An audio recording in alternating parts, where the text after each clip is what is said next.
que puedas ser plenamente feliz, para que puedas gozarte en esta vida. ¿Qué necesitas? Alimentarte bien, comer de su cuerpo y beber de su sangre, venir los domingos a comulgar. Y claro que lo puedes hacer no solamente los domingos. Una persona bien alimentada pues no solamente come bien el domingo. Una persona bien alimentada come el lunes y el martes y el miércoles y todos los días. Hermanos, es una alegría saludarlos nuevamente dentro de esta aula virtual de evangelización activa.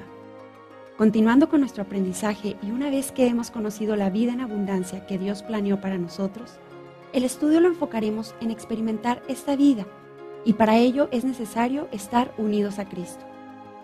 En la sesión de hoy veremos cómo la Eucaristía logra que estemos unidos a Jesús de la misma manera en que una rama está unida a un árbol. Acompáñanos en esta enseñanza.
Bienvenidos, queridos hermanos, nuevamente a nuestro curso de evangelización fundamental. Me da mucho gusto nuevamente estar con ustedes para continuar esta maravillosa aventura que estamos recorriendo juntos, conociendo a Jesús.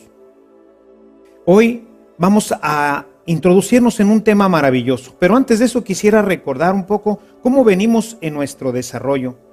Hemos visto que Dios había pensado para nosotros un plan maravilloso. Nos había destinado para vivir eternamente con Él, empezando desde el paraíso. Sin embargo, el hombre pues se equivoca, se deja seducir por el demonio y pierde su oportunidad de estar con Él eternamente. Se cierran las puertas del paraíso, pero como lo dijimos en su oportunidad, Dios no se da por vencido.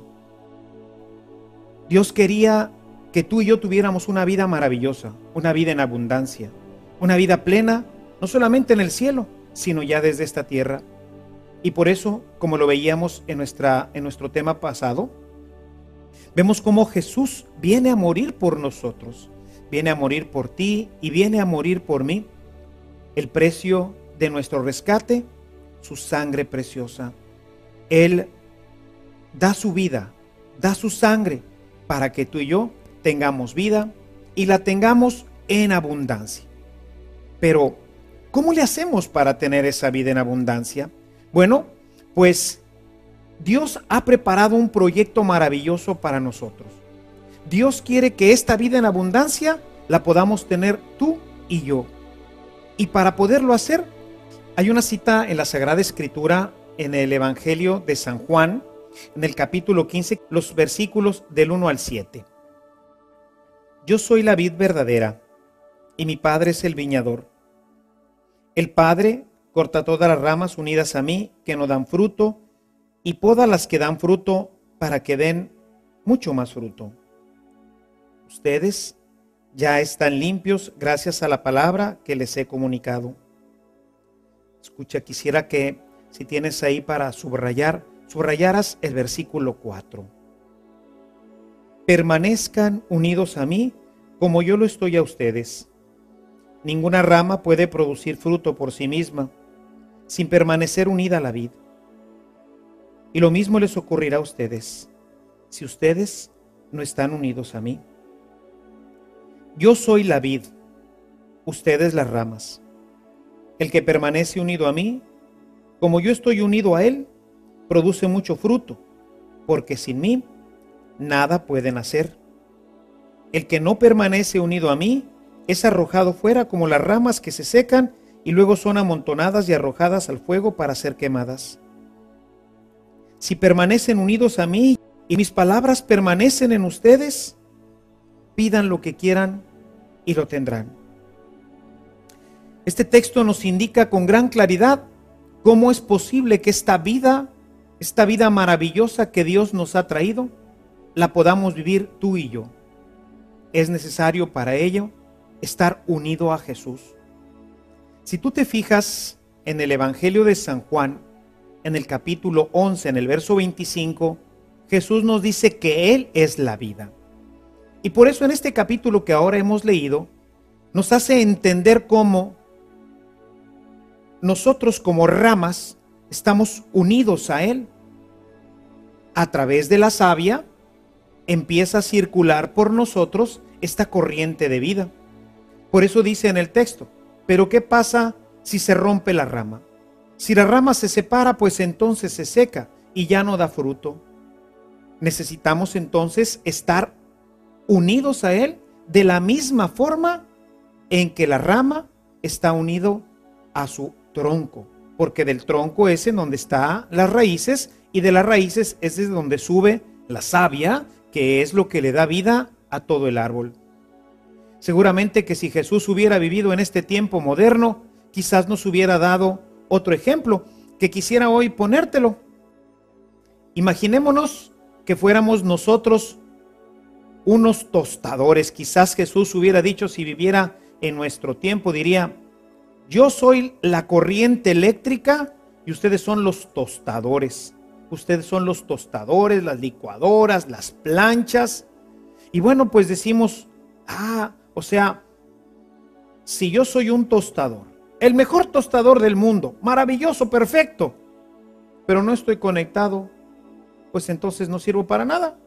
Soy un cacharro inútil que no sirve para nada. O si yo fuera la mejor plancha o el mejor CD o cualquier aparato, si yo no tengo corriente eléctrica, si no circula por mí esto que hace que yo tenga, pues, con qué funcionar, pues no voy a funcionar. Jesús, que vivía en otro tiempo, que vivía en el tiempo en el que pues todo mundo por ahí tenía la oportunidad de tener un arbolito y pues tenían ahí sus higos y tenían allá sus olivos, pues entonces para ellos en esta cultura era muy fácil entender. Yo soy la vid y ustedes son las ramas. Yo soy el tronco y ustedes son las ramas. Si la rama se separa del tronco, pues ya no tiene vida. Es entonces necesario estar unidos a Cristo. Cristo nuestra vid, Cristo nuestra fuente de la vida verdadera, de la vida que hace que podamos nosotros verdaderamente ser felices. Y quizás ahora te estarás preguntando, bueno, ¿y cómo me uno a Jesús? ¿Cómo puedo permanecer en esta relación con Él? Bueno, para ello quisiera mostrarte un texto que es fundamental. Quisiera que en tu Biblia fueras al Evangelio, en este mismo Evangelio que estamos viendo, en el Evangelio de San Juan, pero que fueras ahora al capítulo 6. En el capítulo 6, Jesús nos va a hablar sobre la Eucaristía, el pan que da la vida eterna. Es un tema maravilloso. Ojalá y pudieras leer todo este capítulo. Se le llama teológicamente el sermón de Jesús sobre el pan de la vida. San Juan quiso incluir en su evangelio esta explicación maravillosa, que son una colección de temas, una colección de sermones, una colección de catequesis que Jesús hizo sobre este tema fundamental que es la Eucaristía y que finalmente organizó en un solo capítulo, que es el capítulo 6 del Evangelio de San Juan, le llamamos el sermón eucarístico. Y en este sermón eucarístico, en la parte ya casi final, encontramos el siguiente texto. Quisiera que fueras a tu Biblia y ahí en tu Biblia, en este capítulo 6 de San Juan, fuéramos directamente al versículo 51. En este versículo dice lo siguiente. Jesús añadió: Yo soy el pan vivo bajado del cielo. El que come de este pan vivirá para siempre, y el pan que yo daré es mi carne. Yo la doy para la vida del mundo. Esto provocó una fuerte discusión entre los judíos, los cuales se preguntaban: ¿cómo puede éste darnos a comer su carne? Jesús les dijo: Yo les aseguro que si no comen la carne del Hijo del Hombre y no beben su sangre, no tendrán vida en ustedes.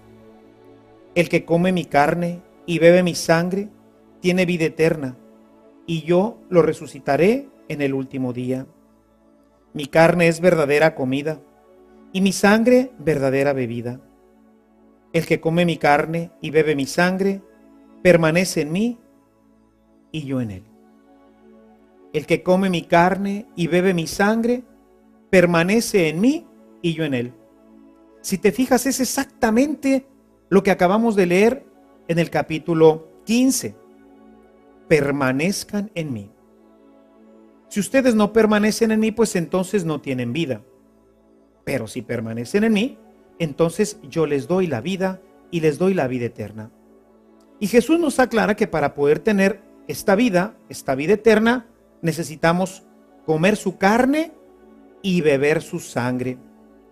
Y tenemos que comerla y tenemos que beberla físicamente.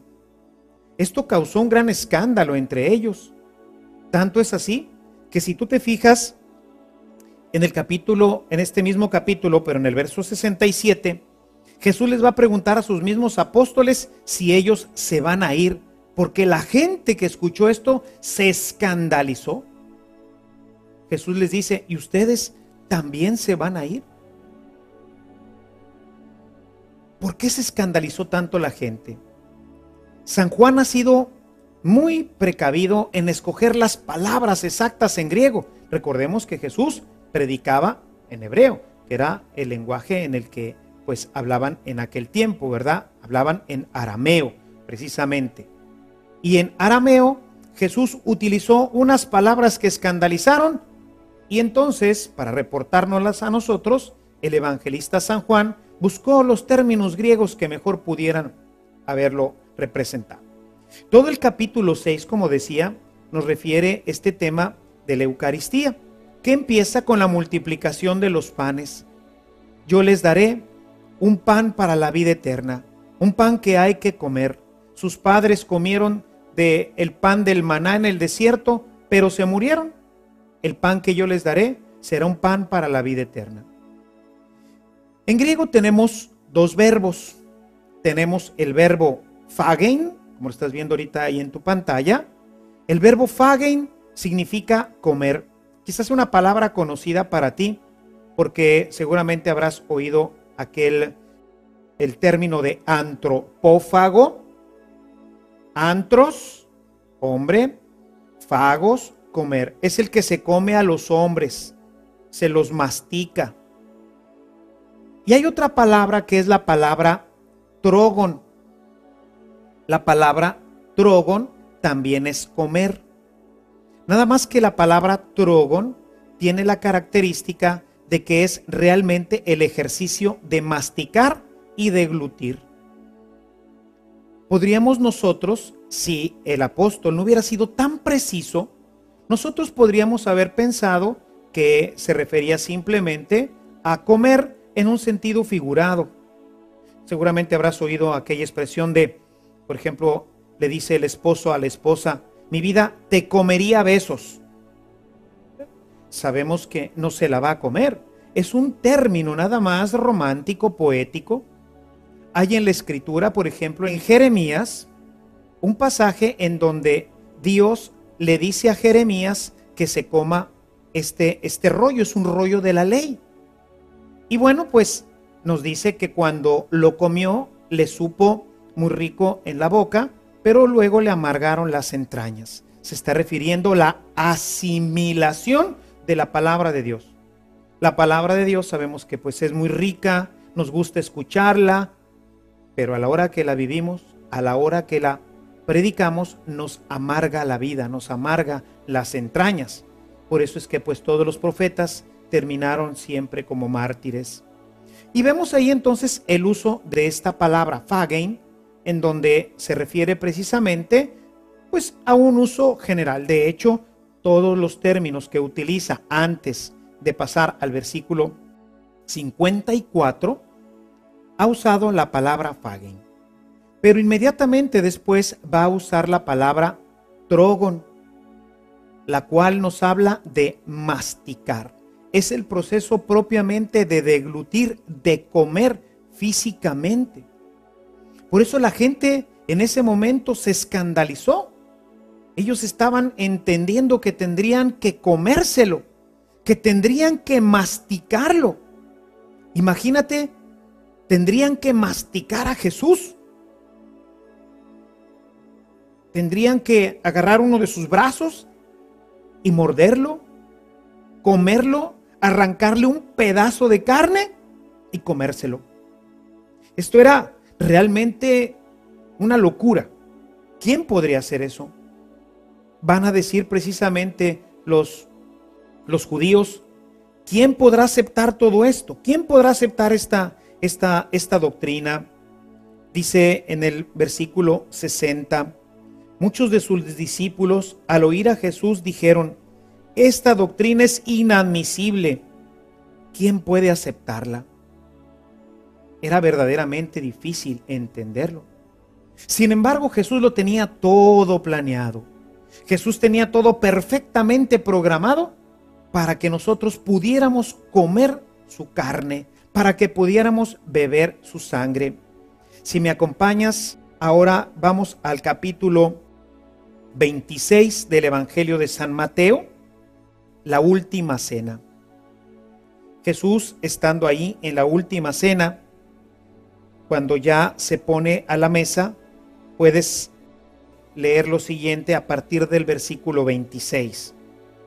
Dice, durante la cena, Jesús tomó pan, pronunció la bendición, lo partió y dándolo a sus discípulos dijo, tomen y coman, esto es mi cuerpo. Tomó luego un cáliz y después de dar gracias lo dio a sus discípulos diciendo, beban todos de él, porque esta es mi sangre, la sangre de la alianza que se derrama por todos para el perdón de los pecados. ¡Qué maravilla! Jesús, que tiene todo el poder en el cielo y en la tierra. Jesús, que le podía decir a un paralítico, levántate. Jesús, que le podía decir a un ciego de nacimiento que recobrara la vista. Jesús, que le podía decir a un muerto que se estaba ya prácticamente pudriendo porque tenía varios días ya en el sepulcro. Marta le dice a Jesús, Señor, ya huele, tiene tiempo en el sepulcro. Este hombre que puede decirle, Lázaro, sal, y le regresa la vida, podía decirle a un pedacito de pan, esto es mi cuerpo. Y en ese momento ese pedacito de pan dejó de ser pan y se convirtió en el cuerpo de Jesucristo. Después tomó un poco de vino y con el poder inmenso y eterno que tiene como Dios, le dijo ese poco de vino que tenía ahí, esto es mi sangre. Y de esa forma pudieron comer su cuerpo y su sangre. Y yo quisiera que regresáramos nuevamente al texto de San Juan en el capítulo 6 que estamos revisando, porque es importante lo que Jesús dice. Versículo 56. El que come mi carne y bebe mi sangre, vive en mí, permanece en mí y yo vivo en él. Dice en el verso 57, como el Padre que me envió posee la vida y yo vivo por él, así también el que come vivirá por mí. Y no es una opción. Mira lo que nos dice un poquito antes, verso 53. Yo les aseguro, escucha bien esto, yo les aseguro que si no comen la carne del Hijo del Hombre y no beben su sangre, no tendrán vida. ¿Te fijas? No es una opción. No es, bueno, pues el que quiera, pues bueno, el que lo coma, como quiera, yo les voy a dar la vida eterna. No, lo asegura. Y cuando Jesús usa la palabra, les aseguro, en el texto hebraico, seguramente que habrá dicho, amén, amén. Es decir, con esto los profetas hablaban verdaderamente de una necesidad. La necesidad de comer del cuerpo y de la sangre de Cristo, porque sin ella no hay vida, no tendremos vida. Esto nos explica por qué hoy hay tanta gente en nuestro mundo que vive con angustia, con depresión, faltos de alegría. Es la gente que como tú y como yo y como tantos más se han bautizado, pero que no comulgan. Son tantísimos los hermanos que no comulgan. Imagínate, solamente el 12% de nuestros cristianos católicos asiste a misa. Y de ese 12%, solamente el 50%, en el mejor de los casos. Hay parroquias en donde el 30%, el 20% comulga. ¿Qué quiere decir entonces? Quiere decir que ese 93%, que ese 96%, que ese pequeño por ciento que comulga es el único que tiene vida y que todo el resto está separado de la vida. No tiene vida, no comulga, no tiene vida en él. Se los aseguro, lo acabamos de leer. La palabra nos lo acaba de decir. El que no come mi carne y bebe mi sangre, no tiene vida. La comunión, el sacramento de la Eucaristía, es precisamente ese instrumento que Dios nos dejó para que pudiéramos tener su vida, para que pudiéramos ser felices. ¿Qué pasa cuando una persona no come? ¿Se enferma? Y claro que tenemos los signos de la enfermedad. Cuando vemos que una persona estornuda y tiene tos, dice seguramente tiene gripe. Cuando vemos una persona deprimida, angustiada, siempre malhumorada, que no tiene paz en su corazón, decimos, esta persona está enferma. Está enferma, el pecado la está carcomiendo, el pecado la está destruyendo. Y esto es porque no se ha alimentado bien. Hoy escuchamos frecuentemente en la mayoría de los comerciales de productos alimenticios, sobre todo de estos que llamamos comida chatarra, ¿qué es lo que nos dicen? Coma bien, coma frutas y verduras, porque andan comiendo las papitas y los fritos y todo eso que no alimenta, es solamente, le llaman por eso, comida chatarra. Y hoy nuestra gente, nuestros cristianos, se alimentan de comida chatarra. No me canso de ver a las personas que van luego en los camiones leyendo solamente pura basura, que toda su vida no tiene alimento y por eso obviamente pues hoy tenemos tantos problemas y tantas dificultades en nuestra sociedad. Por eso hoy la gente encuentra tristeza, no encuentra paz, no encuentra gozo en su corazón. Y entonces ¿dónde lo anda buscando? Lo anda buscando en las fuentes vacías. Lo está buscando en todo este basureral que hoy hay en nuestra sociedad. Lo buscan en el alcohol, lo buscan en la droga, lo buscan en la pornografía, tratando de llenar de gozo, de alegría, de paz sus corazones. Y lo único que encuentran es más muerte. La única forma en la que podemos tener vida y tenerla en abundancia es estar unido a nuestro Señor Jesucristo.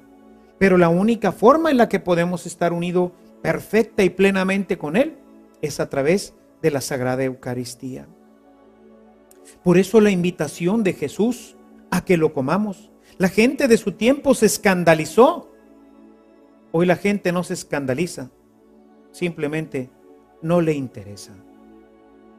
¿Cuántos de nuestros hermanos vienen a misa simplemente a sentarse como un costal de papas en una banca, esperando, contando el tiempo, a ver a qué horas va a terminar y el Padre?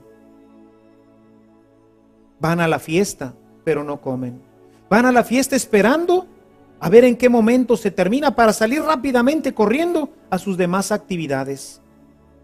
Y obviamente la paz, la felicidad, la alegría, pues no está en sus corazones. Jesús vino, sí, y vino para que tengas vida y para que la tengas en abundancia, para que puedas ser plenamente feliz, para que puedas gozarte en esta vida. ¿Qué necesitas? Alimentarte bien, comer de su cuerpo y beber de su sangre, venir los domingos a comulgar. Y claro que lo puedes hacer no solamente los domingos. Una persona bien alimentada pues no solamente come bien el domingo. Una persona bien alimentada come el lunes y el martes y el miércoles y todos los días. Para tener fuerza, para tener vida interior necesitamos la Sagrada Eucaristía. Y hoy tanta gente que no lo hace. El que no come mi cuerpo y no bebe mi sangre, no tiene vida. No hay vida en él. Es un muerto. Y por eso todas las consecuencias que van viniendo a nuestra vida, depresiones, angustias, insatisfacciones, falta de paz interior, es porque dentro del corazón no hay este alimento que nos da la vida. Pero, ¿es que podemos acercarnos a la Eucaristía así nada más? Por supuesto que no. Necesitamos estar preparados. Necesitamos estar bien dispuestos. Sin esta vida, pues no tendremos la vida eterna. Pero si nos acercamos indignamente a recibirla, entonces nos estaremos comiendo nuestra propia condenación. Yo quisiera que fueras a tu Biblia. Vamos a ver ahora la carta a los Corintios. Corinto era una ciudad muy importante, pero era una ciudad, era un puerto muy difícil. Y entonces los corintios habían convertido la cena del Señor pues en todo un desorden. San Pablo les escribe para que pongan en orden su vida, para que pongan en orden este aspecto tan importante de la Eucaristía. Es muy importante este capítulo 11 porque nos da testimonio de cómo ya desde las primeras comunidades la gente se acercaba a la Eucaristía. Por eso a veces la gente, estos hermanos que no conocen este misterio, dicen, no, pues nosotros no comulgamos. Yo digo, ¿cómo si eres cristiano no sabes de la necesidad de comulgar? De la necesidad que tenemos de alimentarnos de su cuerpo y de su sangre. Este capítulo 11 de la primera carta a los Corintios es un hermoso testimonio de cómo ya la primera comunidad ya vivía esta enseñanza. No leo todo, básicamente a partir del versículo 17 están todas estas enseñanzas, en donde San Pablo les dice que han convertido la Eucaristía verdaderamente en un gran desorden, como a veces pasa todavía en nuestras propias Eucaristías. Este texto bien valdría aplicarlo ahí en las Eucaristías, en donde de repente vemos que los niños corren, brincan, saltan, en donde todo se convierte en un desorden y hay poco aprovechamiento para el espíritu. Pero bueno, de eso hablaremos en otro momento. Hoy quisiera que nos refiriéramos directamente al versículo 21. Quisiera, si tienes con qué marcar en tu Biblia este texto, es el versículo 21 al 23, que es muy importante. Dice, porque cada cual empieza comiendo su propia cena, y así resulta que mientras uno pasa hambre, otro se emborracha. Pero, ¿es que no pueden comer y beber en sus propias casas? En tan poco estima tienen a la iglesia de Dios, que no les importa avergonzar a los que no tienen nada. ¿Qué voy a decirles? ¿Qué esperan que les diga? Pues que los felicite. Pues no, absolutamente no. Era verdaderamente un gran desorden. Y Pablo tenía que poner orden en esta situación, porque ya la gente pues no le importaba insultar o no insultar. A lo mejor habían vivido una semana completamente al margen de la doctrina cristiana, y como quiera ellos llegaban ese día ahí con sus, hoy diríamos, ¿verdad? Si esto hubiera ocurrido allá aquí en México, pues diríamos, llegaron con sus tortas y sus tacos y llegaron ahí con sus cazuelas, y ya aquello ya era todo un desorden. No importaba cómo habíamos vivido nuestra vida durante toda la semana, finalmente llegábamos ahí al banquete a escuchar un buen rollo que nos iba a tirar ahí uno de los apóstoles, y después nos íbamos a nuestras casas. Y dice San Pablo: señores, tranquilos, así no es. Necesitamos poner orden. Y él explica cómo él ha recibido esta tradición, cómo él recibió directamente de los apóstoles esta tradición, cómo recibió esta instrucción de que la Eucaristía es el banquete sagrado, que lo que vamos a recibir no es un pan, no es un poco de vino, no es un signo. Los testigos de Jehová han modificado la Biblia. Ya lo comentaba en una de nuestras primeras reuniones. Se han atrevido a modificar las palabras para acomodarlas a su propia doctrina. Han cambiado y han puesto donde dice el texto que leí hace un momento en Mateo 26, 26, 28, donde dice: esto es mi cuerpo. Ellos han puesto: esto significa. Dos verbos completamente diferentes. El verbo ser es el verbo estin en griego, mientras que significar es semeion. Dos cosas completamente distintas. Si vamos directamente al texto griego, que es de donde se traduce para poder llegar a los textos que tenemos en las diferentes lenguas, pues entonces encontraremos que ahí aparece el verbo estin, no el verbo semeion. No es una significación. Esto significa, sino esto es. Esto es mi cuerpo. Esto es mi sangre. Hay una transformación, se llama en teología una transubstancialidad.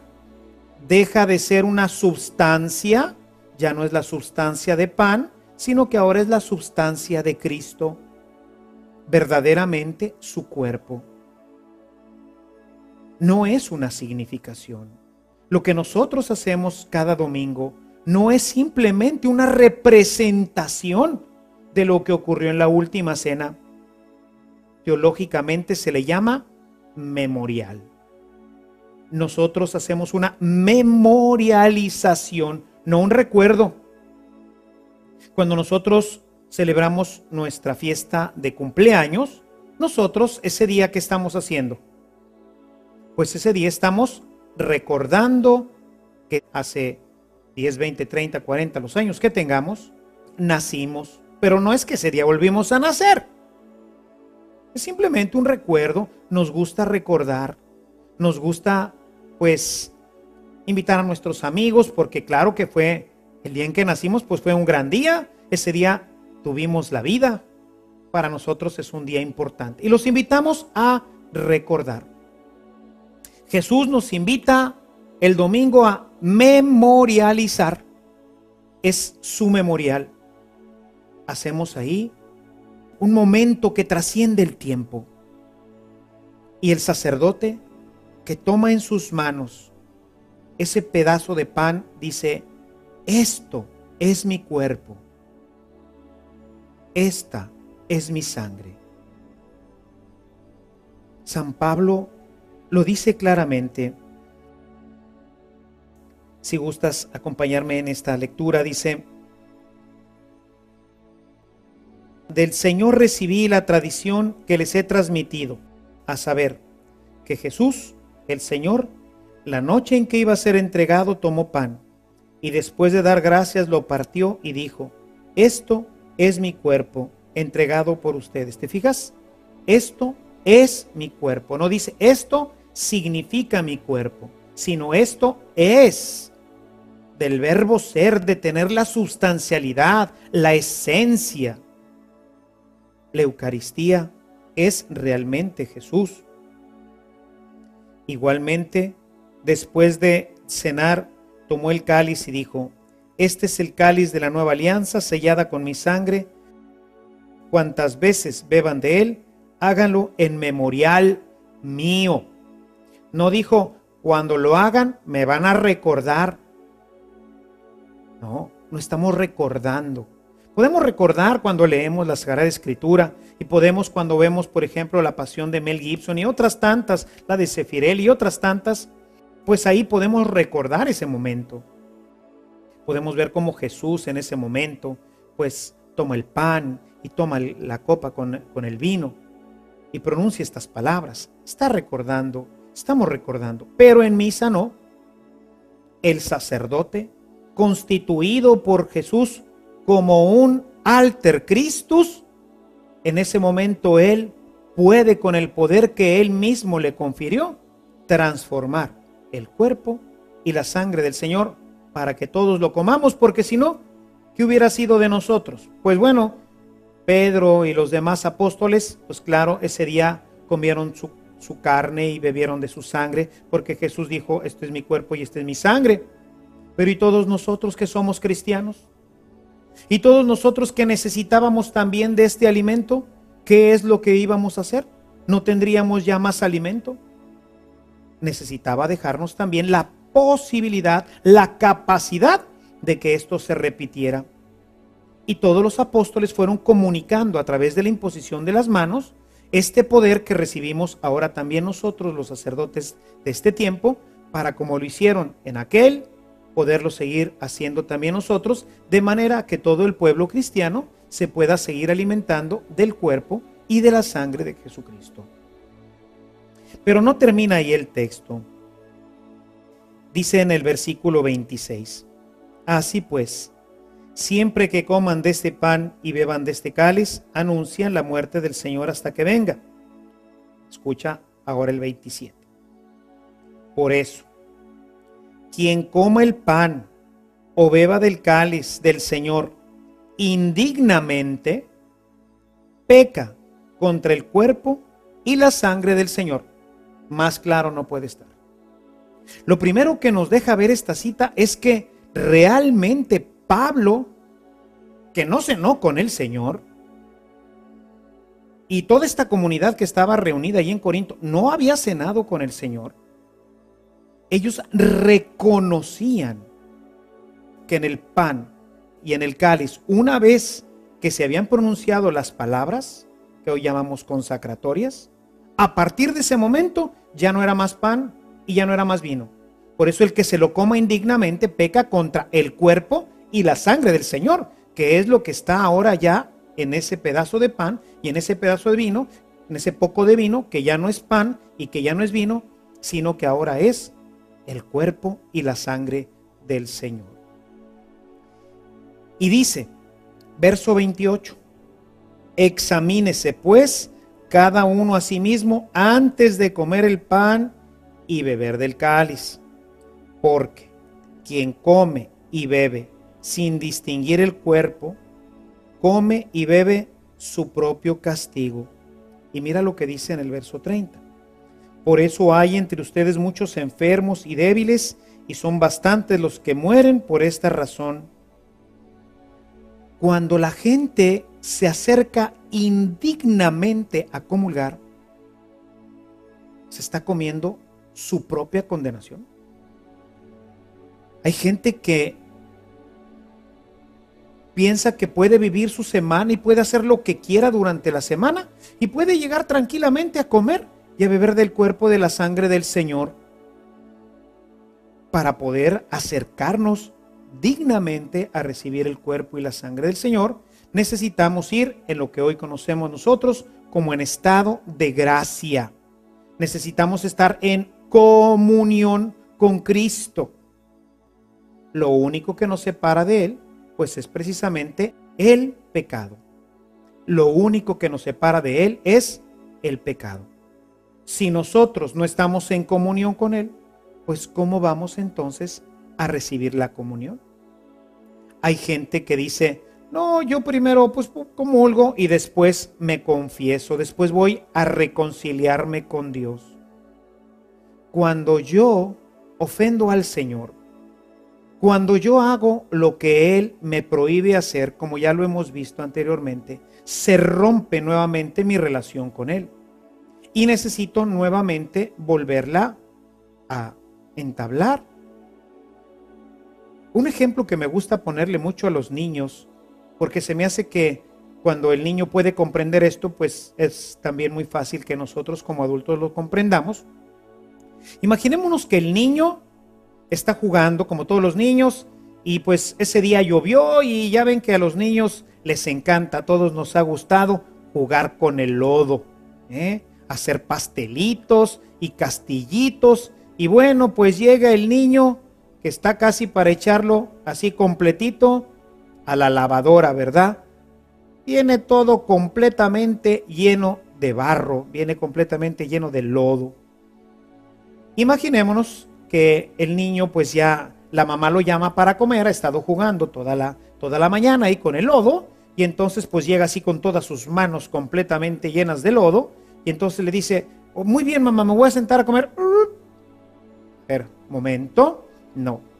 Primero vas, te lavas las manos bien lavadas, te cambias tu ropa, te arreglas y después bajas para comer. ¿O dejaríamos que un niño se acercara así todo hecho un lodo? ¿Se acercara a comer? Se llenaría de microbios, de bacterias, se enfermaría. No, necesitamos acercarnos a comer con las manos limpias. Bueno, si eso lo decimos para comer la comida normal, pues lo mismo y más aún tendríamos que decir para comer la comida espiritual. Lo que lavamos no es las manos, sino es el alma. Y para que pudiéramos lavar el alma como el Señor, pues claro que nos conoce y sabe de todas nuestras debilidades, pues nos dejó también un sacramento que nos ayuda a poder recuperar la gracia. Es el sacramento de la reconciliación. Cuando nosotros ofendemos al Señor, cuando rompemos nuestra relación con Él, entonces necesitamos volverla a unir. Y esta forma para poderla unir es el sacramento de la reconciliación.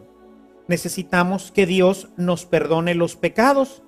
Y entonces diríamos, bueno Señor, pues perdóname, yo te pido perdón.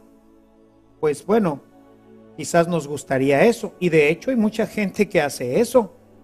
Pero nosotros tenemos que hacer lo que dice la palabra de Dios. Y yo quisiera que regresemos nuevamente a San Juan, pero ahora nos vamos a ir al capítulo 20, los versículos 21 al 23. Estamos en el contexto de la resurrección.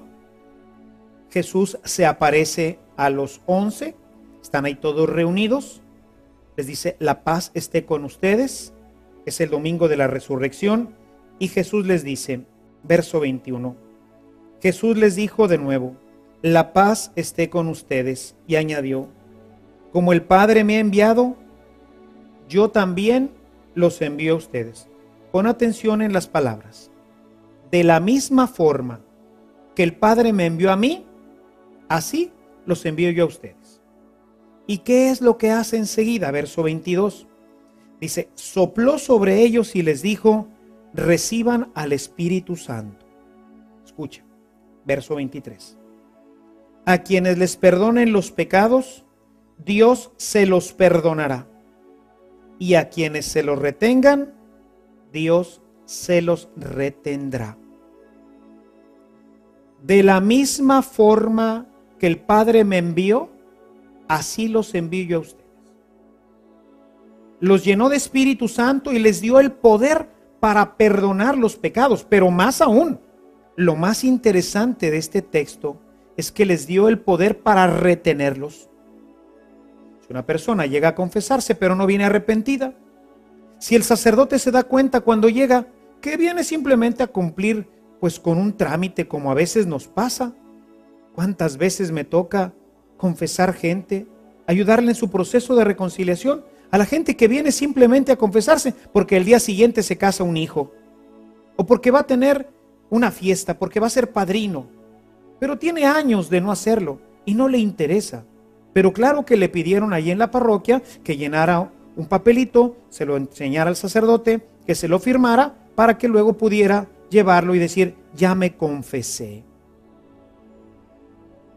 A los que se lo retengan, Dios se lo retendrá.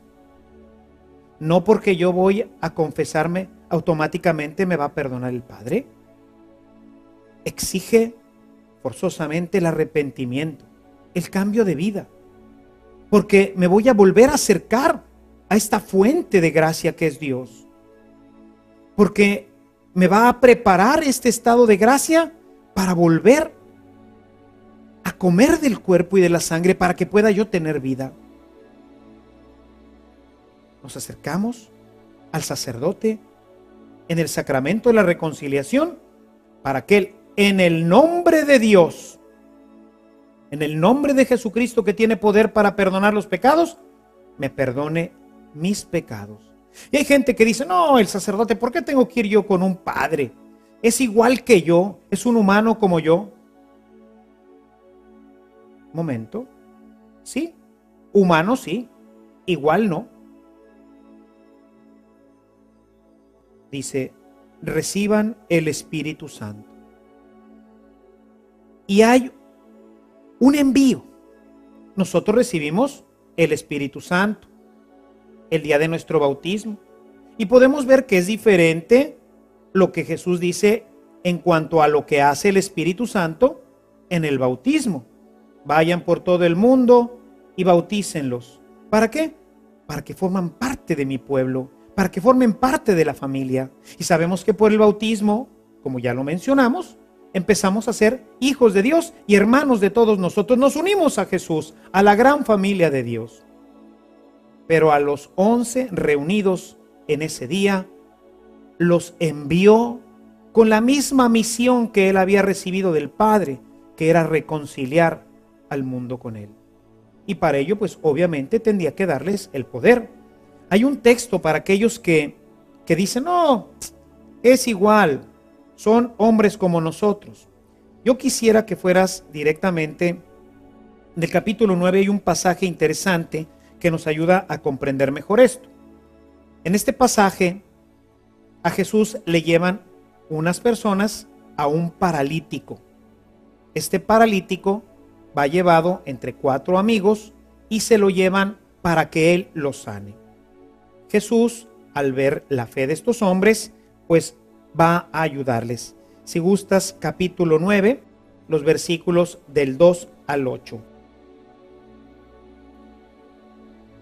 Entonces le trajeron un paralítico tendido en una camilla. Jesús, viendo la fe que tenía, dijo al paralítico, ánimo, hijo, tus pecados te han quedado perdonados. Algunos maestros de la ley decían para sí, este blasfema. Jesús, dándose cuenta de lo que pensaban, les dijo, ¿por qué piensan mal? ¿Que es más fácil decir tus pecados quedan perdonados o decir levántate y camina? Pues ahora sabrán que el Hijo del Hombre tiene poder en la tierra para perdonar los pecados. Entonces se dirigió al paralítico y le dijo, levántate, toma tu camilla y vete a tu casa. Y él se levantó y se fue a su casa. Si te fijas, es exactamente esto que decían los maestros de la ley, lo que a veces otras gentes dicen, ¿por qué voy a ir a confesarme con un padre? ¿Por qué tengo que ir con un sacerdote para que él me perdone mis pecados? Yo me confieso directamente con Dios, yo no necesito que nadie me confiese. Estos textos nos dan la garantía de que nuestros pecados serán verdaderamente perdonados. Como yo les he dicho en alguna ocasión, es que yo ya fui y me confesé con Dios y yo le pregunto, ¿y Dios te perdonó? ¿Dios te perdonó? ¿Cómo sabes que Dios te perdonó? Cuando yo voy con el sacerdote y le digo, Padre, Estoy arrepentido de haber hecho esto y esto otro. Y estoy profundamente arrepentido y propongo con todas las fuerzas de mi corazón no volverlo a hacer. Voy a escuchar de parte del sacerdote las siguientes palabras. Yo te perdono en nombre de Jesucristo. En el nombre de la iglesia que ha recibido este poder, yo te absuelvo. Yo te perdono de todos tus pecados en el nombre del Padre, del Hijo y del Espíritu Santo. En el nombre del Padre y del Hijo y del Espíritu Santo, Él me ha perdonado. Y como es palabra del Señor, en este texto que escuchamos de Juan, a los que les perdonen, yo les perdono. Él ya me perdonó, Dios ya me perdonó. Por eso es importante hacerle caso a la palabra de Dios. Por eso es importante conocerla. Nos perdemos de tantas gracias, o a veces cometemos gravísimos errores, como por ejemplo el acercarme a comulgar sin estar en gracia, sin haber recibido previamente el perdón de mis pecados, porque me acerco sin discernir el cuerpo y la sangre del Señor. Y entonces, en vez de comer para mi bien, como para mi mal. Y en vez de que la Eucaristía sea fuente de gracia, se convierte en fuente de muerte. Nos comemos nuestra propia condenación, dice el apóstol San Pablo. Por eso, mis amados hermanos, qué importante es la palabra. La palabra que hoy hemos visto, que nos invita a estar unidos con Cristo, a ser parte de ese árbol. Él nos ha injertado para que tengamos vida y la tengamos en abundancia, pero por el pecado la perdemos. El pecado nos vuelve a romper, nos vuelve a separar, y entonces la savia ya no circula, y entonces vamos a entrar en un proceso de muerte paulatino. Vemos las ramas tiradas como poco a poco se empiezan a secar, hasta que no sirven para otra cosa más que para echarlas al fuego. Por el contrario, si estamos unidos a esta vid, entonces a través de la Eucaristía, a través de esa corriente vital de amor que Dios ha puesto en su cuerpo y en su sangre, porque Él es la vida, nosotros empezamos a tener una vida maravillosa y plena. Hoy pues la palabra de Dios nos ha invitado a vivir en gracia. Si has perdido la gracia, reconcíliate con Dios. Busca un sacerdote y escucharás de él. Si vas arrepentido y con un firme propósito de cambiar, escucharás de él. Vete en paz. Yo te perdono en el nombre del Padre, del Hijo y del Espíritu Santo. Y acércate a la Eucaristía. Come de este banquete preparado para nosotros, para que tengas vida y para que la tengas en abundancia. Que el Señor te bendiga y nos vemos en nuestra próxima reunión.